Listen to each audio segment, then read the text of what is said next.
poderosa, abundante. Pedimos que o Teu Espírito Santo, Senhor, venha abrir as nossas mentes, os nossos corações, para que a Tua palavra faça vida em cada um de nós. Abençoa os irmãos que estão aqui presentes, abençoa os irmãos que estão ouvindo através do rádio, que estão assistindo através do Twitter e que depois terão condição de ver através do YouTube. Que Tua bênção, Senhor, seja extensiva àqueles que buscam a Tua graça, o Teu poder e a Tua vitória. Senhor, nós Te agradecemos e glorificamos no nome de Jesus. Amém. Vamos às três primeiras leituras de hoje, Mateus 5:44.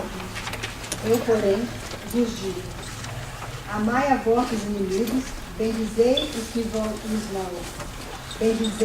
vos maldizem, fazei bem aos que vos odeiam, e orai pelos que vos maltratam e vos perseguem, para que sejais filhos do vosso Pai que está nos céus. Vamos também para Mateus 26:41. Vigiai e orai, para que não entreis em tentação.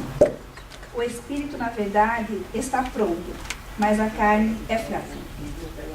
E a última leitura é Lucas 6:28. Bendizei aos que vos maldizem, orai pelos que vos caluniam. Muito bem, pode tomar seu lugar. Na semana passada, que foi a nossa primeira etapa sobre a oração, falamos sobre fé, falamos sobre buscar ao Senhor. E nesta semana nós vamos continuar com esse assunto, mas vamos passar para uma outra etapa também. E como uma recordação, a oração depende da fé, pois a oração sem fé não funciona.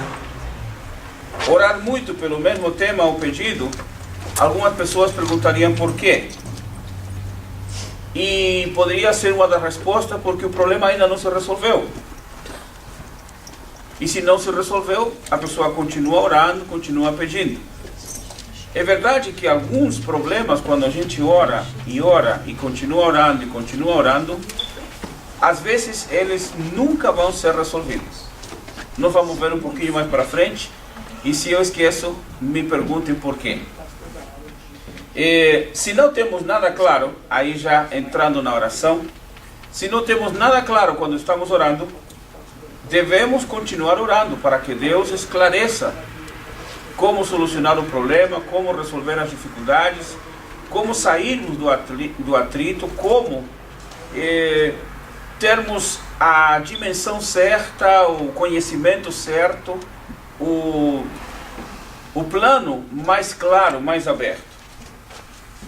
Porém, se na primeira oração que nós fizemos ao Senhor, seja de 5 minutos, de 10 minutos, de 1 hora, se na primeira oração que nós fizemos a Deus, Deus já nos deu a resposta, não a resposta da solução do problema, mas Deus já abriu a nossa mente, já nos deu esclarecimento, já nos deu uma revelação de como solucionar ou como fazer, não precisamos orar mais. Porque Deus já nos deu o segredo de fazer, de solucionar ou de alcançar. Não podemos mudar o propósito de Deus. É uma coisa que nós devemos entender, que o propósito de Deus não se muda. Não é a minha oração, não é a minha insistência, não é a oração da igreja toda, não é a oração do país inteiro que vai mudar o propósito de Deus. As orações são respondidas quando estão dentro do propósito e da vontade do Senhor. Isso é interessante aprender, entender e submeter-se. Porque há momentos em que nós pensamos, não, se eu orar bastante, Deus vai me dar a resposta. Pensamos em Deus como sabemos que Deus é o nosso Pai, pensamos que aquela atitude da criança que às vezes pede uma coisa e não recebe na primeira vez e chora, esperneia, grita, faz malcriação e torna a pedir até cansar o pai ou a mãe concede aquilo que a criança quer. Então de repente nós pensamos que Deus vai fazer a mesma coisa. Na primeira oração Deus não queria. Na 20ª oração Deus estava pensando. E na 50ª oração, Deus disse, talvez. Só que na 60ª oração, Deus disse, eu vou pensar no teu caso. E na 90ª oração, Deus disse, então tá, eu vou resolver o teu problema. Não é assim. Ninguém pode mudar o propósito de Deus. Amém. Porque Deus é soberano. Amém. O problema não tem que ir embora. Parece até meio paradoxal. Se temos um problema, estamos orando, o problema não tem que ir embora. Somos nós os que temos que saber como resolver o problema. Como sair do problema. Como entender a direção de Deus, o processo que Deus nos dá, o direcionar de Deus. O problema não desaparece. Deus pode fazer isso, é verdade. Deus é Deus. Mas nós devemos entender que 90%, e estou sendo bem generoso nessa parte, porque não é todo dia que a gente vê milagres. Há crentes que estão 20, 30 anos servindo ao Senhor e nunca viram um milagre. Então Deus não faz milagres todos os dias. Não é porque Ele não possa, não é porque Ele não queira. É porque não está no propósito dEle. E isso nós temos que entender. É verdade que nós lemos na Bíblia que Deus abriu o mar morto, que Deus fez uma quantidade, o mar vermelho. Entendemos que Deus mandou codornas ou codornizes quando havia fome, que Deus mandou o maná. Entendemos que muitos milagres aconteceram. Sabemos que Deus pode fazer milagres. Mas não pensemos que nós somos a pessoa do século, ou da década, ou do ano, em quem Deus, ou por quem Deus vai fazer um milagre. Então não pensemos isso. Se Deus quiser fazer um milagre, amém. Agora, se o problema está aí, eu estou orando, eu não estou pedindo que o problema desapareça. Deus pode fazer, mas nós temos que pedir, Senhor, me dá sabedoria, me dá orientação, me capacita, me dá força, me dá entendimento para sair do problema. É a melhor coisa. Se Deus, durante a nossa oração, se Deus quiser fazer um milagre, amém. Ou não? Amém. Se é milagre, é melhor. Não é verdade? Uma vez eu cheguei numa oficina mecânica que estava escrito aí, o impossível fazemos na hora. Vírgula. Milagre demora mais um pouquinho. Isso é com os homens. Com Deus não demora. Se Deus quiser fazer um milagre, Ele pode. Amém. Agora, se Ele não quiser, não tem jeito. E nós temos muitos exemplos disso na Bíblia. Alguém diz para Jesus, Senhor, se queres curar-me, se queres, podes curar-me. Jesus disse, quero. Então, estava dentro do propósito do Senhor.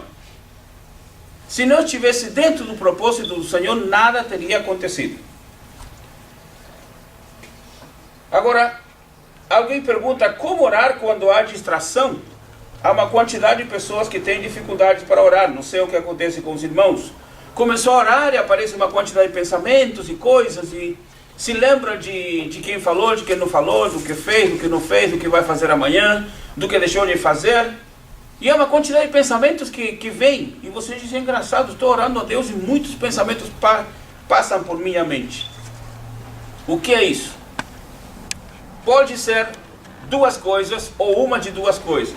A primeira, que nós estamos extremamente atarefados, temos muita coisa para fazer, estamos com muitas preocupações, com muitos problemas, com muitos projetos, e quando vamos orar a Deus, queremos apresentar a Deus como um relatório. Senhor, eu tenho que fazer número 1, número 2, número 3, número 50, número 500, eu tenho que fazer tudo isso. Então queremos colocar muita coisa diante de Deus. Às vezes os pensamentos passam muito rápido. Por outro lado também, pode ser uma das artimanhas do inimigo para tentar nos desviar do nosso projeto de oração. E alguém dirá, mas isso é difícil de solucionar. Não é difícil. Quando você começa a orar numa voz um pouco mais audível, que você possa ouvir, ou no propósito específico em que você tem, eu vou orar ao Senhor mesmo que haja pensamentos, complicações, mesmo que escute barulhos, mesmo que haja outras coisas externas, eu vou tentar me desligar. É como quando você está conversando com alguém, tem muito barulho perto, muita situação, muita distração, mas você não está nem preocupado com o barulho, nem quem está falando, nem quem está gritando. Você está olhando no olho da pessoa que está falando. Porque há um interesse, porque há uma preocupação, porque há um entroçamento, porque há uma ligação. Se fazemos isso com Deus, vai ser maravilhoso. Agora, a pergunta por que acontece tanto que os pensamentos mudam, que a gente está orando uma coisa e de repente aparecem outros pensamentos? Isso é uma batalha que a igreja tem já há quase 2000 anos. Então não precisa se preocupar, porque sempre acontece assim. Mas é bom quando aprendemos a concentrar-nos na oração e falar com Deus aquilo que queremos falar. Amém? Amém. Orar por anos, algumas pessoas perguntam, e se eu fico orando por anos em relação para a salvação dos meus familiares? É bom orar pelos familiares, é bom pedir a Deus, mas há situações também que a gente entende que há pessoas que não querem nada com Deus. Há pessoas que não querem nada com Deus e nós temos que entender o propósito de Deus e ficar nessa promessa que se nós aceitamos Jesus como nosso Salvador, esses nossos familiares também estão dentro do propósito de Deus. O irmão que era porteiro da igreja, onde eu era pastor, ele orava para que seus dois filhos conhecessem Jesus, entregassem sua vida ao Senhor, e o irmão morreu na porta, e o Senhor o levou num dia de culto, ele estava na porta tranquilo, de repente caiu, morreu. Problema de coração, o Senhor levou seu servo para a glória. Ele não viu seus dois filhos aceitarem Jesus, nem ter um compromisso com Deus. No dia do velório, um deles aceitou Jesus, o outro não queria saber nada. No dia do sepultamento, que foi no outro dia, ou seja, de noite, o velório. No outro dia, fomos para o cemitério. No sepultamento, o outro prometeu a seu pai, disse: pai, eu prometo ao Senhor que a partir de amanhã, aliás, a partir de hoje, eu serei crente. Eu vou usar sua Bíblia e vou ocupar o lugar que o Senhor está ocupando na igreja. 3 meses depois, esse jovem era o porteiro da nossa igreja. Glória a Deus. E alguns anos depois, quando eu saí dali dessa igreja, quem assumiu a igreja foi esse jovem. Amém. Então, às vezes a nossa oração não é vista a resposta na hora ou durante a nossa vida, mas os nossos projetos estão no Senhor. Amém. Como mudar um mau hábito de oração pelo modelo perfeito? Isto é uma situação bem difícil, porque há pessoas, não acontece muito hoje, mas acontece. Há pessoas que quando começam a orar, dá a impressão que as pessoas ou estão passando mal, ou estão no muro das lamentações. Aprenderam um mau hábito de orar. Meu Deus, Senhor, Então parece que a pessoa está passando mal, ou está no muro das lamentações. Então tem outros irmãos que começam a orar, assim que dobrou o joelho, já está falando língua estranha. A impressão que dá é que a pessoa está tão cheia do Espírito Santo, chegou da rua, do seu trabalho, da sua casa, chegou tão cheio, tão possuído pelo Senhor, que quando vai orar não tem palavras em português ou em espanhol ou em inglês para falar com Deus. Só tem língua estranha.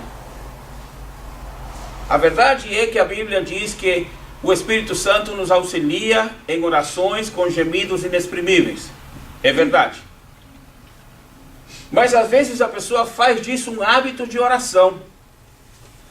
Ou para provar para si mesmo ou para os outros que a pessoa está mais consagrada do que aqueles que estão orando. Porque já chegou no fogo. Já chegou quente mesmo.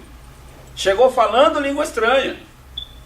Ou seja, enquanto os outros estão começando a acender seu foguinho, ele já está há muito tempo. Então, isso às vezes gera um mau hábito de oração. Há pessoas que em sua oração fazem um relato para Deus.